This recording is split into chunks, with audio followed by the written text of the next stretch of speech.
ሰላም የቲያትር ኦፍ ድሪምስ ቤተሰቦችና የተከበራችሁ ኦልድ ትራፎርድ የልብ ትርታ የልዑሾ ማብቂያ የሌለው የጉዳት ታሪክ የቡድኑን ደጋፊዎች እረፍት በነሳበት በዚህ ወቅት ማንቸስተር ዩናይትድ በማይክል ካሪክ መሪነት አዲስ ታሪክ ለመጻፍ የዝውውር ገበያውን በከፍተኛ ሁኔታ እያናወጠው ይገኛል።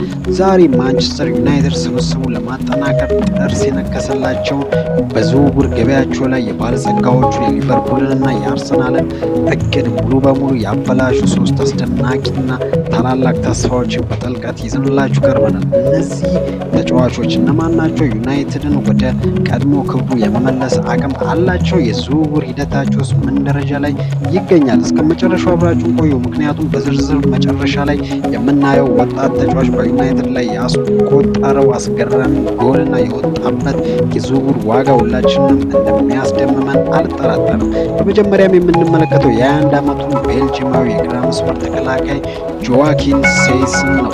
ይህ ወጣት ተጫዋች በአሁኑ ወቅት ለክለብ ቡርጅ እና ለቤልጅየም ብሔራዊ ቡድን እያሳየ ያለው አቋም በአውሮፓ ታላላቅ ስካውቶች ዘንድ ከፍተኛ አድናቆት እያተረፈም ይገኛል። ተፈጥሯዊ ቦታው የግራ መስመር ተከላካይ ሌፍት ባክ ቢሆንም በሁለቱም እግሮቹ እኩል የመጫወት አስደናቂ ተስጦ ስላለው በስተቀኝ በኩልም ተሰልፎ የመከላከል መስመሩ ማጠናከር ይችላል።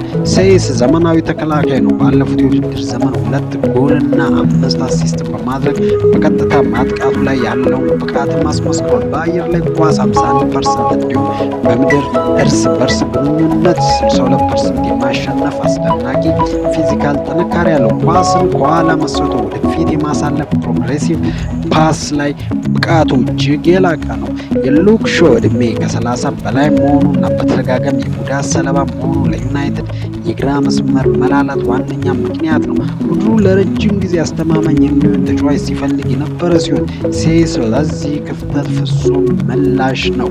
ክለብ ቡርጅ ለዚህ ኮከብ 35 ሚሊዮን ዩሮ ይፈልጋል። ዩናይትድ ይፋዊ የድርድር ጥያቄ ቢያቀርብም አርሰናልና አስቶን ቪላ ተጫዋቹን አጥብቀው እየፈለጉት በመሆኑ የዋጋ ፉክክር ሊፈጠር መቻሉ ዝውውሩን ፈታኝ ያደርጓል። ቀጥሎ የምናገኘው ደግሞ በፕሪሚየር ሊጉ በኤቨርተን ቤት ደግሞ ደምቆ እየተጫወተ የሚገኘው የ26 ዓመቱ ሴኔጋላዊ ኮከብ ኢልማን ኒዲያዬ ነው።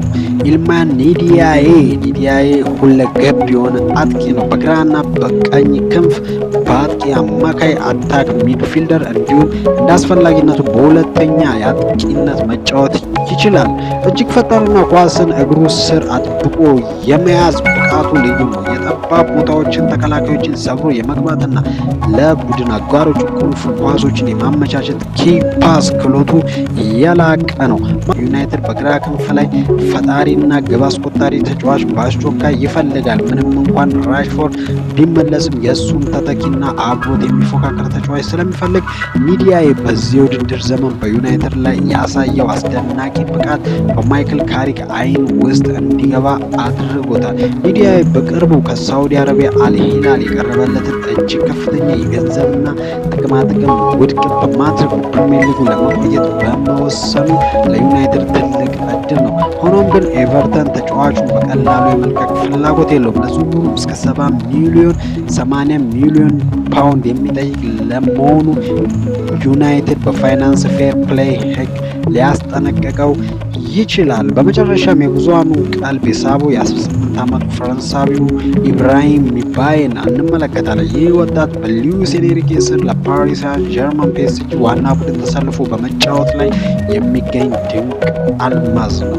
ተፈጥሯዊ የግራና ቀኝ መስመር አጥቂ ሲሆን በቴክኒክ እጅግ የበለጸገ በአንድ ለአንድ ግንኙነት ላይ ተከላካዮችን በቀላሉ የሚያልፍና አስገራሚ የረጅም ርቀት ምቶችን ብቃት አለው። በዓለም ዋንጫ ላይ ለሴኔጋል በፈረንሳይ ላይ ጎል ማስቆጠሩ ይታወሳል። ይበልጥ የሚያስገርመው ግን ባለፈው ሳምንት ወዳጅነት ጨዋታ በማንቸስተር ዩናይትድ ላይ ብቸኛዋንና ማራኪዋን የማሸነፊያ ግብ ያስቆጠረው እሱ መሆኑ ነው።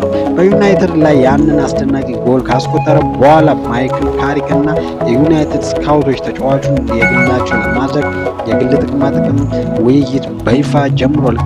ቀደም ሲል ለሊቨርፑል ተጫዋቹን የፈለገው የነበረ ቢሆንም በዋጋ በዋጋው መወደድ ምክንያት ራሱ ከውድድሩ ማግለሉ ለዩናይትድ መንገዱን ክፍት አድርጎታል። ፒኤስጂ እሱንና ባርኮላን በአንድ ላይ ለመልቀቅ የ200 ሚሊዮን ዩሮ ፓኬጅ በመጠየቁ ዝውውሩን ውስብስብ ያደርገው ለሚባይ ብቻ የሚወጣው ዋጋ ወደ 42 ሚሊዮን ፓውንድ አካባቢ በመሆኑ በዩናይትድ በግልጽ እየተደራደረበትም ይገኛል። ፒኤስጂ ግን በቀላሉ የመልቀቅ ፍላጎት የለውም። እንግዲህ እነዚህ ሶስቱ ተጫዋቾች ጎን ለጎን አቁመን ስናወዳድራቸው የሚከተለው ምስል እናገኛለን።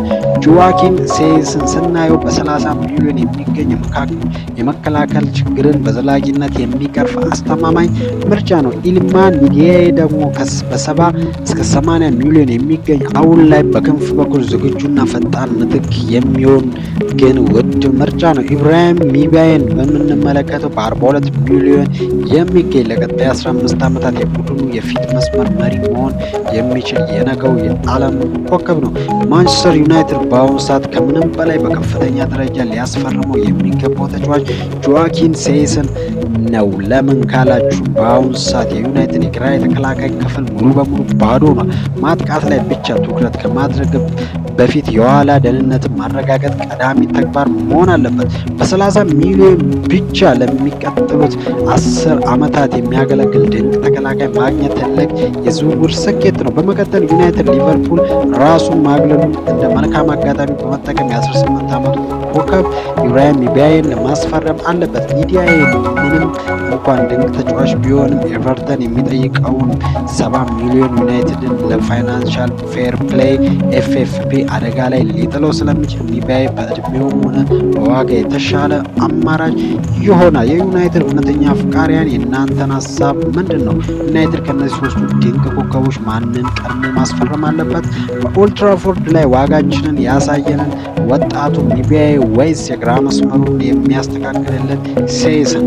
ሀሳባችሁን አሁን በኮሜንት አጋሩ። ቪዲዮ ላይክ፣ ቻናሉ ሰብስክራይብ በማድረግ የደወል ምልክቷን መጫን እንዳትረሱ። በሚቀጥለው አጓጊ የዝውውር ዜና እስከምንገናኝ ድል ለቀያዮቹ ሰይጣናት። ቻው ቻው።